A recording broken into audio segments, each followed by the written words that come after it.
everyone, and I am here for the 25 bookish facts about me tag. This has been making the rounds on BookTube, and I wanted to belong. So I'm doing it. Here we go. Number 1, my favorite bookstore of all time is the Tattered Cover in Denver, Colorado. Number 2 is I recently discovered audiobooks in the past few years, and now it's honestly one of my go-to platforms as far as reading goes, and I know a lot of people may not necessarily consider that reading, but I mean it is. You're still absorbing the media with your mind, so I still count it, but it has opened up doors to so many different books that I otherwise would never have put in the effort to actually sit down and read. I am not one of those people who can read with background noise. I have no idea how people do that, but for some reason reading absorbs all of my attention, and if I have any sort of TV or people talking or music playing, I just can't focus on both things. I swore that I would never get into ebooks just because I have a physical obsession with hoarding books, until I discovered Overdrive on my phone. I have e-readers, and I use them when I bought them, but I just can't really get into it when I think of going to grab a book. I never go for that, but the concept of having an endless library catalog on my phone that I can take with me at any time has just like broadened my horizons like you would not believe. I used to work at Barnes & Noble. I worked at Barnes & Noble for about 6 years, and I plan on making an entire video about that, about the stories of being a bookseller, or just the concept of working in a store, the pros and the cons. I don't know how balanced those are, but man, do I have like behind the scenes info for you guys if you guys would like to see that. I am very cheap when it comes to my books. I generally set a budget of about $30 a month on books, whether that's broken up into a ton of book outlet books or maybe like 1 or 2 new releases. That's kind of what I try and go for, because in my mind that's a reasonable amount of money to put into books every month. I hoard books, and I will be the first person to admit that I cannot get rid of books. I have steadily kind of accepted that I can do that because my mom is a librarian, so there's a place that my books can go that will also be loved, but you have no idea how many boxes of books I have sitting in my basement right now just because I cannot let them go. They've been sitting in the boxes for a long time, but I still cannot bring myself to like make them leave my property. I love reading outside when the weather is nice, so I really am excited for the weather to finally start getting warmer. But at the same time, the second a bug lands on my book or gets smashed in my book, I'm done. I'm out. I can't. You are gonna ruin my book with your bug guts. Get out. I own more unread books than I own read books, and this is primarily because I kind of like the concept of having my own personal library or my own personal bookstore to pick from. I kind of like having a constant supply of new unread books to choose from in my own home, because, I mean, what if the world ends and we lose all power in electronics? What am I gonna do? I have like years of reading material behind me, so I don't really have a problem with it. I have always been a reader. There was never that one series that got me into reading or got me really into it. I always grew up with a mom that read to me constantly, and there was never a time that I had that light bulb moment where I was like, this is what I want to do. I just can always remember reading. Growing up at the same age of Harry Potter is one of the coolest parts of being in my specific generation.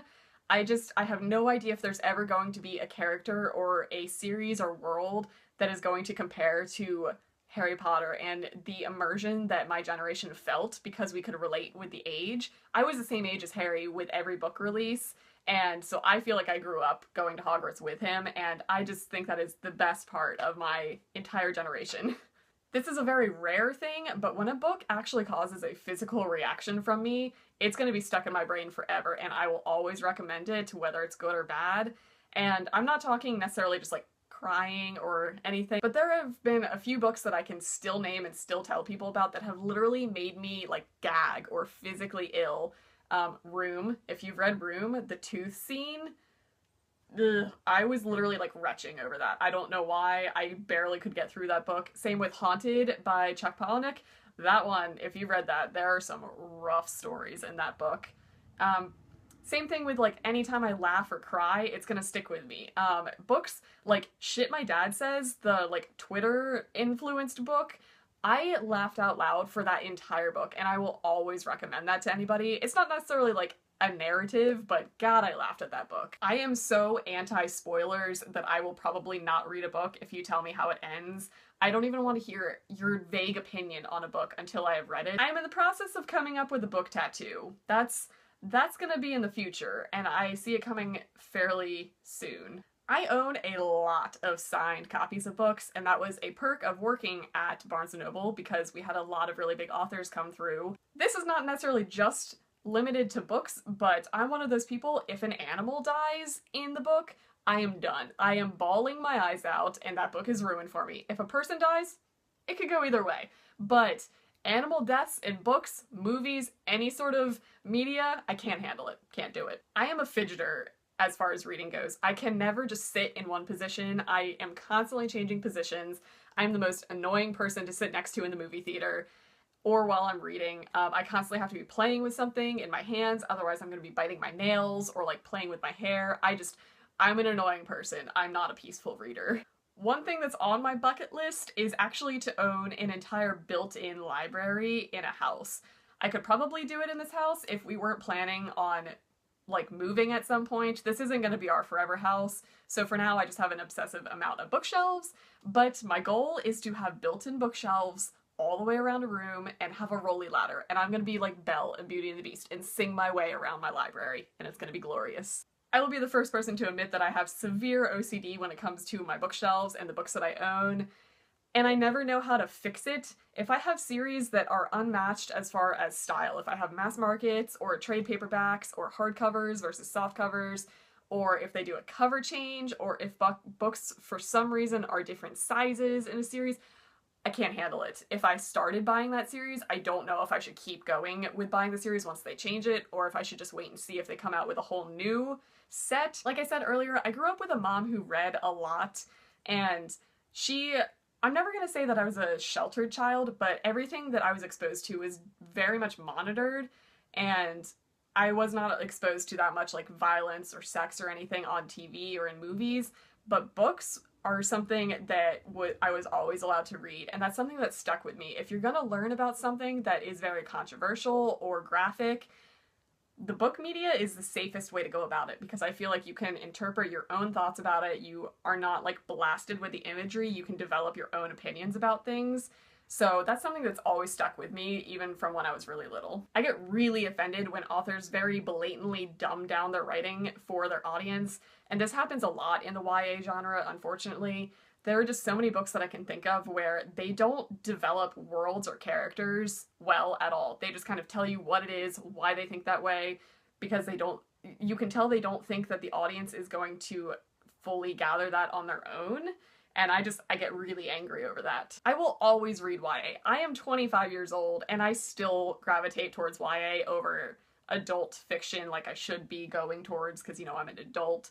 Bookstores are my happy place. They are the one place that I don't feel awkward just wandering around by myself. If I go to the mall or if I go to like Target or something, I feel weird if I'm alone and just kind of like browsing.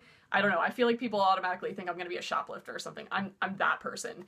But for some reason, I can spend hours in the bookstore. I have never seen any of the Twilight movies, and I'm gonna keep it that way. I grew up reading Twilight. I will admit that I loved Twilight when I was like 14 years old, and I was the age that the audience was supposed to be for that series. The movies, just the trailers that I saw on TV were horrible, and I don't really want to continue to ruin the Twilight memories that I have. And fact 25, I cannot read out loud. I mean, I physically can read out loud, but the act of actually reading to somebody or just reading something out loud, nothing goes in my brain. Like, it's just coming out the mouth and just leaving me forever. Nothing is being absorbed. And I find that sad. I've always wanted to kind of do that thing like in, was it the Lux series, where they read to each other, like she reads books to him and it's all romantic and adorable. I can't do that because I won't hear the story that's coming out of my mouth. I just can't do it. Won't ever happen. So that's gonna be it for this tag. It was actually kind of hard to come up with 25 facts that are not just like the obvious facts that everybody talks about. So I hope you guys enjoyed this video, and I will see you guys next time.